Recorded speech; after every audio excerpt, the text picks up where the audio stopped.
Hello everyone, कैसे हैं बच्चों आप लोग? Hope you are well. तो चलिए शुरुआत करते हैं एक और नई सेशन की, जिसमें हम बेसिकली लेने वाले हैं उन्हीं कॉमन एरर्स को जिनको हम प्रीवियस वीडियोस में कर रहे थे। मैं आपको बता दूं कि if you are able to find out और to detect the common error in the sentence, it means you have got the knack of this grammar. Means you have grabbed the grammar and all the rules that are fixed for this. You have known all that. So इसी के लिए basically हम इस work को करें कि आप सारी टैक्टिक्स जितनी भी हैं, वहाँ पे जितने भी तरीके आपके हो सकते हैं एक कॉमन एरर को फाइंड आउट करने के, उनको बढ़िया से कर पाए। तो चलिए फिर से शुरुआत करते हैं अपने सेशन की और लेते हैं सबसे पहला क्वेश्चन यहाँ पे। तो सबसे पहला क्वेश्चन हमारा है, The doctor said that patient should not have wasted before coming for help. अब जरा क्वेश्चन को ध्यान से देखो और जरा चेक करो कि क्या कहीं पे कोई एरर हमें यहां पे दिखाई दे रही है या फिर गाइज एरर नहीं है। सेंटेंस है द डॉक्टर सेड। अब यहां तक की बात बिल्कुल करेक्ट है। डॉक्टर ने कहा, क्या कहा? दैट कंजंक्शन आ गया, patient should not have wasted.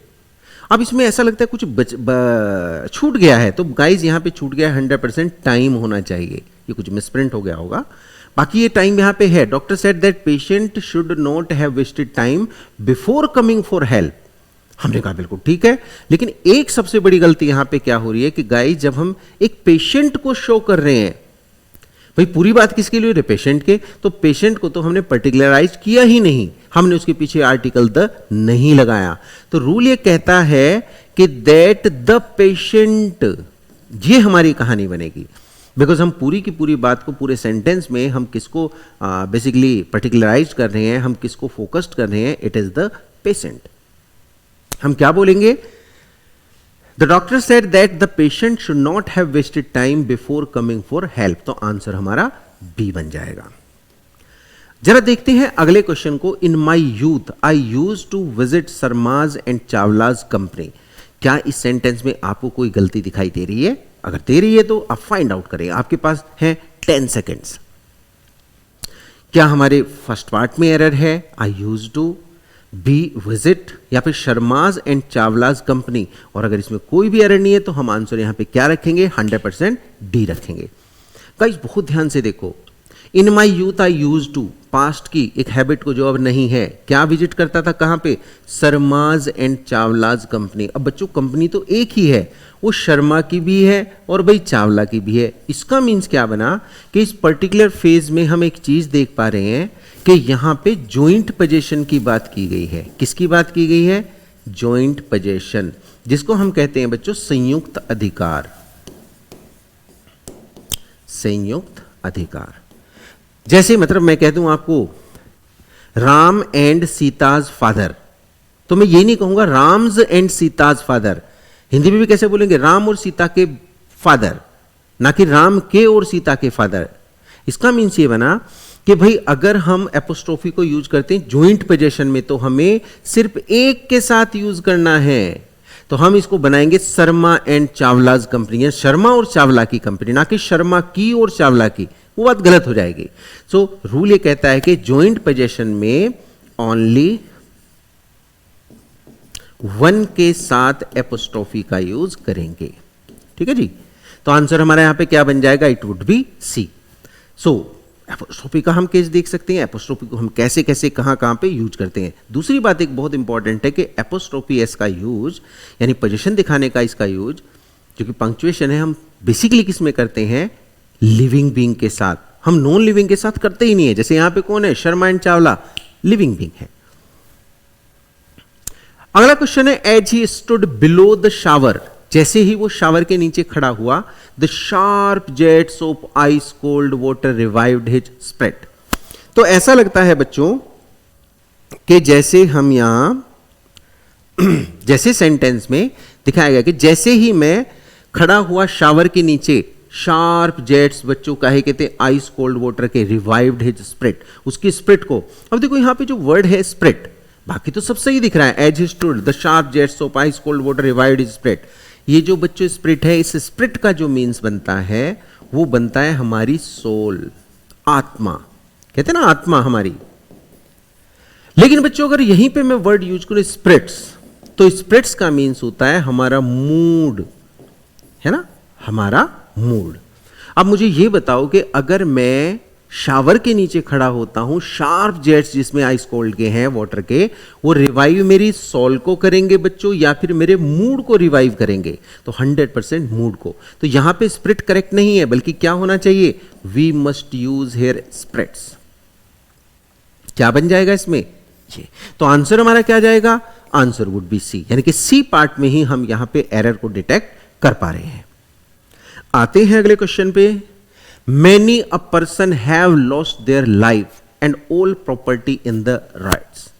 अब देखो राइट्स का मीन्स क्या होता है बच्चों? राइट्स का मीन्स होता है दंगे, दंगों में, है ना जी।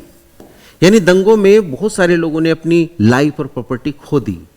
लेकिन अब यहां पे देखेंगे जो सब्जेक्ट बना हुआ है, क्या इसमें गलती है या फिर इसमें गलती है, या थर्ड पार्ट में, या फिर कहां पे? गाइस मैं बता दूं आपको, मैनी अगर किसी भी नाउन के पहले आए तो वो नाउन हमेशा प्लूरल होगा, और वर्ब भी हमेशा कैसी बनेगी उसके साथ में? Plural verb. जैसे मैनी बॉयज आर। लेकिन आप यहां पे देख पा रहे हैं कि मैनी के साथ में ए या एन जोड़ के अगर हम बनाए तो सिंगुलर ही नाउन और बच्चों सिंगुलर ही वर्ब लगेगी।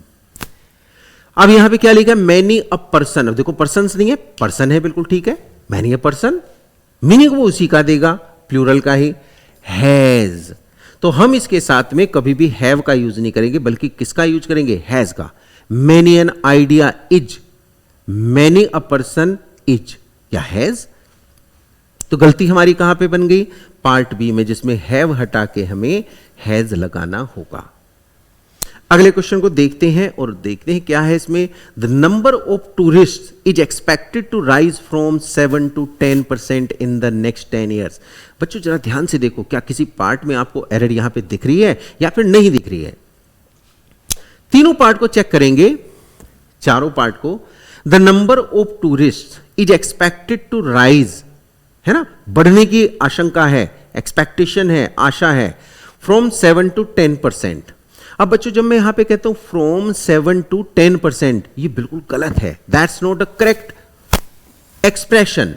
हम जब ऐसी बात कहते हैं कि the number of tourist is expected to rise, from नहीं बच्चों, 7 to 10% कहते हैं। Is expected to rise 7 to 10%, 7 से 10% बढ़ने की उम्मीद है।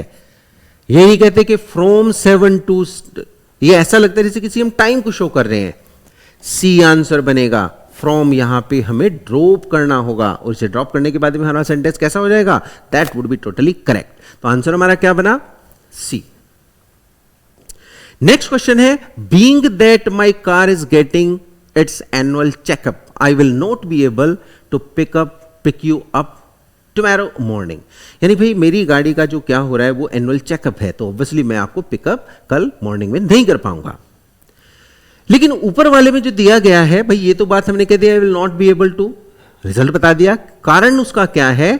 Being that my car is getting its annual checkup. अब बच्चों बीइंग दैट से कोई कारण थोड़ी बनता है, कारण बनता है एज से। तो हमें यहां पे कोई भी एक ऐसा कंजंक्शन जो कि कारण को शो करता हो, कारण को रिप्रेजेंट करता हो, बनाना पड़ेगा। तो हम इसमें कैसे बनाएंगे? As my car is getting its annual checkup, I will not be able to pick you up tomorrow morning. Answer हमारा ए बनेगा। तो हमें यह भी देखना है कि वहां पे कोई पर्टिकुलर कंजंक्शन यूज किया गया है तो क्या वो करेक्ट है, सेंस दे रहा है या फिर बच्चों नहीं दे रहा है। आते हैं जरा अगले क्वेश्चन पे। We can not hardly believe that the situation is so serious as to justify such precautions as you have taken. तो क्या हमारा सेंटेंस बिल्कुल सही है या फिर गलत है? जरा ध्यान से देखेंगे सब बच्चे। पहली बात है कि we can not hardly believe. अब बच्चों इसमें नॉट भी है और इसमें हार्डली भी है। हमें बहुत अच्छे से पता है कि अगर सेंटेंस में हार्डली, स्कैर्सली, रेयरली, बेयरली एटसेट्रा का यूज हो, जो कि बच्चों क्या है अपने आप में नेगेटिव, तो हम कभी भी इनके साथ में नोट का यूज नहीं कर सकते, वो डबल नेगेटिव हो जाएगा। यानी यहां पे जो गलत है इसको क्या करेंगे? कैन करेंगे। इसका मीन्स हमारा सेंटेंस कहां पे गलती बनाएगा? फर्स्ट में। We can hardly believe that the situation is so serious as to justify such precautions as you have taken. क्या बच्चों आपको समझ में आया है? ऑब्वियसली ये पॉइंट हमारा बन गया, तो हम इसको स्टार लगा के यहां पे देख सकते हैं कि these words would never take note with them. Note क्या वर्क करेगा? एक एडवर्ब का। अगला क्वेश्चन कहता है the third season of the popular television show will ends on a grand note with celebrities dancing and having fun. पूरे sentence को बड़े ही ध्यान से देखो और देखो क्या अलग अलग सेगमेंट्स में कोई गलती आपको दिखाई दे रही है या फिर नहीं दे रही है। अगर मैं कहूं कि the third season of the popular television show will ends, सब बच्चों को पता है विल हो गया बच्चों या फिर शैल हो गया, ये मॉडल वर्ब्स हैं, इनके साथ में हम हमेशा V1 लगाते हैं, उसमें SEIS कभी नहीं लगाते। ये जो केस बनता है ये सिर्फ किस में बनता है? प्रेजेंट इंडेफिनिट में, और तो कहीं इसका यूज ही नहीं होता। का मीन्स बच्चों क्या हुआ? The third season of the popular television will show end, तो क्या बनेगा? Show will end on a grand note with celebrities dancing and having fun. इसका मीन्स गलती हमारी बी पार्ट में है। हम इसको विल एंड की तरह से यूज करेंगे, ना कि हम इसमें विल एंड्स बनाएंगे। अगले क्वेश्चन को देखते हैं। The women that had kidnapped a child has now been apprehended and is being held in the city's jail. अभी बच्चों अगर मैं कहूं आपको कहां किस पार्ट में आप एरर देख सकते हैं, तो जरा चेक करो, आपके पास 10 सेकेंड्स हैं। क्या ये ए पार्ट है kidnapped a child has now, या फिर बी है been apprehended and is being, c held in the city jail, या फिर नो एरर। गाइस अभी अभी मैंने बात की थी पीछे शुरुआत, I think in the very starting of this video, उसमें हमने देखा था कि अगर हमें एपोस्ट्रोफी का यूज करना हो तो गाइस हम इसे कभी भी नॉन लिविंग के साथ में यूज नहीं करते। नॉन लिविंग में नहीं आता है, किसमें आता है? सिर्फ लिविंग बीइंग में, एक्सेप्ट द फ्रेजेस एटसेट्रा। कहीं इडियम्स फ्रेजेस में हो तो वो सही है। यानी अगर मैं कहता हूं held in the city's jail, that is wrong. Held in the city jail, क्योंकि सिटी जेल से भी वही मीन्स निकल जाएगा जो हम यहां पे सिटीज जेल का देना चाह रहे हैं। इसका मतलब क्या हुआ? आंसर हमारा यहां पे सी बनेगा, सिटीज जेल नहीं सिटी जेल। एपोस्ट्रोफी एस को हम यहां से आउट कर देंगे। तो गाइज होप सो कि ये क्वेश्चंस आपको समझ में आए हैं। ऐसे ही क्वेश्चंस को हम लगातार जारी रखेंगे। आप लगातार इसको देखते रहें, इनको रिवाइज करते रहें, इन टैक्टिक्स को समझते रहें। लाइक करें, शेयर करें, सब्सक्राइब करें। Thank you so much. मिलते हैं नेक्स्ट वीडियो में।